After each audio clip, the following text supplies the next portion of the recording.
سرسبز اس گلزار کے یہ پھول یہ عطار کے مردہ دلوں کو دے جلا ہادی ہے طلبگار کے اگر کسی اسلامی بھائی کے گھر سے پیسے غائب ہو جاتے ہوں کیا کیا جائے؟ اپنے پیسوں پر یا جلیل و 10 بار پڑھ کر دم کر دیا کریں، اللہ کرے گا اس کی حفاظت ہوگی۔ جیسے جیسے عمر بڑھتی ہے تو چڑچڑا پن بڑھتا جاتا ہے، جیسے ہی کوئی سامنے مزاج کے خلاف کوئی کام ہوتا ہے تو چڑچڑا پن بڑھ جاتا ہے۔ اب یہ عمر کے ساتھ بڑھتا ہے، اللہ بہتر جانے، میں نے اپنے لیے یہ اندازہ لگایا کہ میرا گھٹتا ہے۔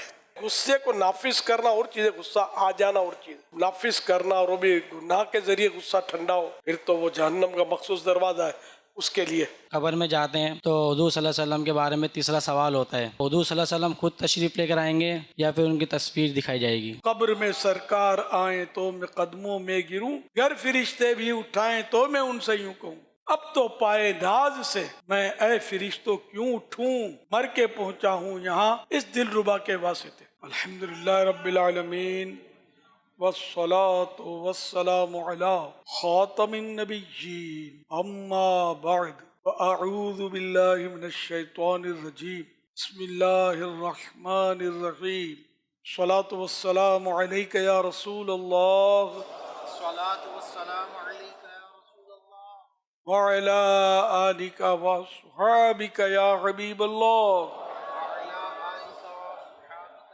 الصلاة والسلام علیک یا نبی اللہ، الصلاة والسلام علیک یا وعلی آلک واصحابک یا نور اللہ۔ فرمانے آخری نبی صلی اللہ تعالی علیہ وآلہ وسلم شب جمعہ اور روز جمعہ، یعنی جمعرات کے غروب آفتاب سے لے کر جمعے کا سورج ڈوبنے تک مجھ پر درود پاک کی کثرت کر لیا کرو، جو ایسا کرے گا قیامت کے دن میں اس کا شفیع و گواہ بنوں گا۔ صلو علی الحبیب صلی اللہ علی محمد۔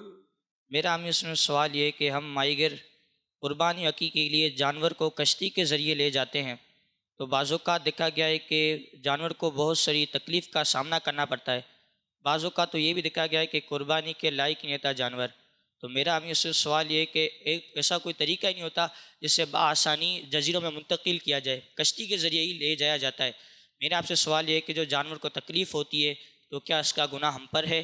برائے کرم رحمت فرما دیجئے۔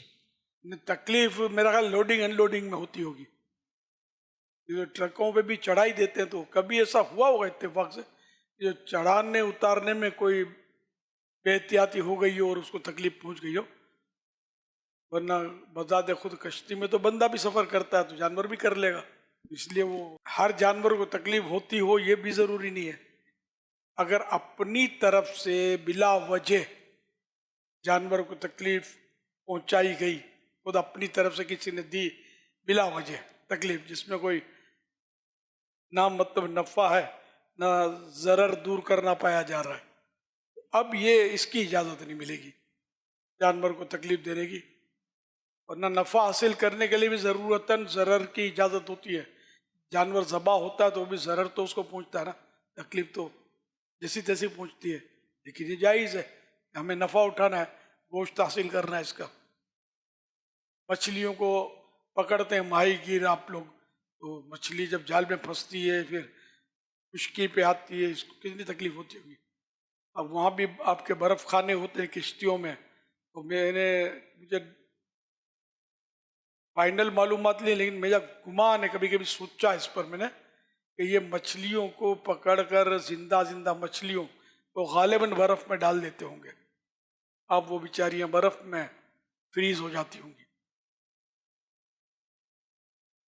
یہ بھی سوال تو بنتا ہے، بعض اوقات ایسا ہو جاتا ہے نا، تو اس میں ایسا چھوڑ دیا جائے کہ یہ باہر پانی کے مر تو جاتی ہیں یہ، لیکن اب جلدی مارنے کے لیے بیچاریوں کو برف میں ڈال کر ایک اضافی ایذا نہ دی جائے۔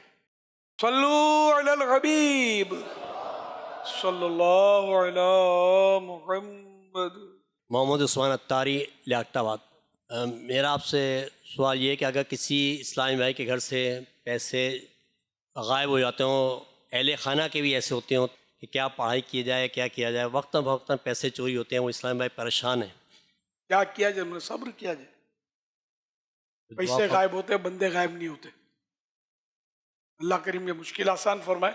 بعض اوقات جنات بھی چوری کر رہے ہوتے ہیں، لیکن یہ کہ کبھی وہ 2 ٹانگ والا جنات گھر کے اندر کا ہوتا ہے، اور وہ بہت چالاکی سے یہ کام کر رہا ہوتا ہے اور پتہ نہیں چلتا. یہ بھی ہوتا ہے، اتنا چالاک ہوتا ہے. اور وہ ایسا ہوتا ہے کہ جیسے اپنے بغل میں ہو اور یہ اپنے ساتھ وہ واویلا وہ بھی مچاتا ہو، اور اصل چور وہی ہو. اس لیے واقعی پتہ نہیں چلتا. لیکن ہم کو کسی کے بارے میں 100% جب تک یقینی معلومات نہ ہوئی ہم اس کو چور نہیں کہہ سکتے کہ یہ ہے. یہ ذہن میں رکھیے گا. اللہ پاک آسانی کر دے. اپنے پیسوں پر وہ یا جلیل و 10 بار پڑھ کر دم کر دیا کریں، اللہ کرے گا اس کی حفاظت ہوگی انشاءاللہ. اور جب بھی گھر سے باہر نکلیں تو یا حفیظو یا سلامو پڑھ لیا کریں، انشاءاللہ حفاظت ہوگی. یا حفیظو یا سلامو 10 بار 10 ٹائم. صلو علی الحبیب صلی اللہ علی محمد. جب قبر میں جاتے ہیں تو حضور صلی اللہ علیہ وسلم کے بارے میں تیسرا سوال ہوتا ہے، تو حضور صلی اللہ علیہ وسلم خود تشریف لے کر آئیں گے یا پھر ان کی تصویر دکھائی جائے گی؟ پردے اٹھا دیے جائیں گے. سرکار صلی اللہ علیہ وسلم کے مزار پر انوار سے اس قبر تک سارے پردے، کیونکہ ایک وقت میں ہزاروں افراد دفن ہوتے ہیں اور سوال جواب ہوتے ہیں دنیا میں. یہ سب کو سرکار صلی اللہ علیہ وسلم نظر آئیں گے. ایک تو اس طرح کا بھی پڑھا تھا میں نے. اور اگر وہ تشریف لاتے ہیں ہر ایک کی قبر میں تو بھی ماننے میں ہم کو تو کوئی وہ نہیں ہے. اللہ نے اپنے محبوب کو طاقت دی ہے تو وہ تشریف لاتے ہیں ہر قبر میں. قبر میں سرکار آئیں تو میں قدموں میں گروں، گر فرشتے بھی اٹھائیں تو میں ان سے یوں کہوں، اب تو پائے ناز سے میں اے فرشتوں کیوں اٹھوں، مر کے پہنچا ہوں یہاں اس دل ربا کے واسطے. صلی اللہ علیہ وسلم. صلو علی الحبیب صلی اللہ علی محمد. امیر علیہ سنت، سوال یہ ہے کہ میں سائنس کا ایک اسٹوڈنٹ ہوں، اور سائنس کے ہم جتنے بھی اصول پڑھتے ہیں زیادہ تر مغرب نے ہی ان کو تشکیل کیا ہے. تو میرا جو سوال یہ ہے کہ ہم جو ان اصولوں کے اوپر ٹیکنالوجی بیسڈ ہے تو وہ بھی ٹیکنالوجی مغرب نے ہی بنائی ہے.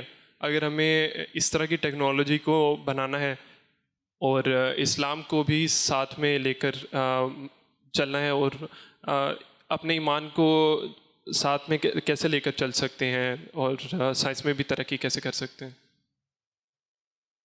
ماشاء اللہ، چلو اچھا جذبہ ہے، سوچ تو ہے ہی. اصل سائنسی اصول اور جو بھی سائنس کے جو معاملات ہیں جو اسلام سے نہیں ٹکراتے اس میں ماننے میں حرج نہیں ہے. اب جیسے سائنسدان کہتے ہیں کہ انسان چاند پر پہنچ گیا، ٹھیک ہے نا، اب وہ شرعی دلیل نہیں ہے یہ، لیکن چونکہ اسلام سے ٹکراتا بھی نہیں ہے تو اس کو مان لیا گیا انسان چاند میں چلا گیا تو ٹھیک ہے. نہیں مانا تب بھی ٹھیک ہے، اس کے دین پر ایمان پر کوئی اثر نہیں پڑے گا. بھائی نہیں مانتا میں کہ چاند پر انسان گیا ہو تو اس پر کوئی حکم نہیں لگے گا. اور مانتا ہوں کہے تب بھی کوئی حکم نہیں لگے گا. ہم یہ جانتے ہیں حضرت مولانا عبد المصطفیٰ اظہری صاحب شیخ الحدیث تھے، پہلے شیخ الحدیث دارالعلوم امجدیہ کے صدر الشریعہ مولانا امجد علی صاحب بہار شریعت والے کے فرزند. یہ بہت اچھے شاعر بھی تھے. ایک بار مشاعرے میں انہوں نے شعر پڑھا تھا دارالعلوم امجدیہ میں. اعلیٰ حضرت کے عرس پہ پہلے مشاعرہ بھی ہوتا تھا، ایک رات مصر طرح دیا جاتا تھا، اس پر شعراء اپنا کلام لکھتے تھے. تو میں اس میں حاضر تھا تو اس میں انہوں نے مطلب یہ شعر بہت اچھا مجھے لگا. کہتے ہیں مطلب کوئی یقینی بات نہیں ہے، کہتے ہیں سطح پہ چاند کی انسان گیا، عرش اعظم سے ورا طیبہ کا سلطان گیا. یعنی یہ تو کہتے ہیں ہوگا چاند پر انسان پہنچا، لیکن مدینہ کا چاند جو ہے صلی اللہ علیہ وسلم وہ تو عرش اعظم سے بھی اوپر چلا گیا، چاند تو کہاں کہیں دور رہ گیا. یہ عشق کی بات ہے. صلو علی الحبیب صلی اللہ علی محمد.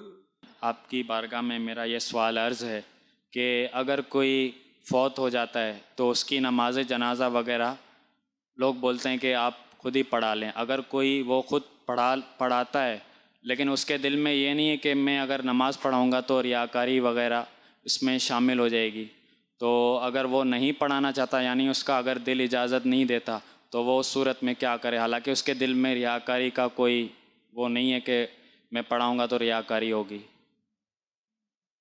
پڑھا لینی چاہیے.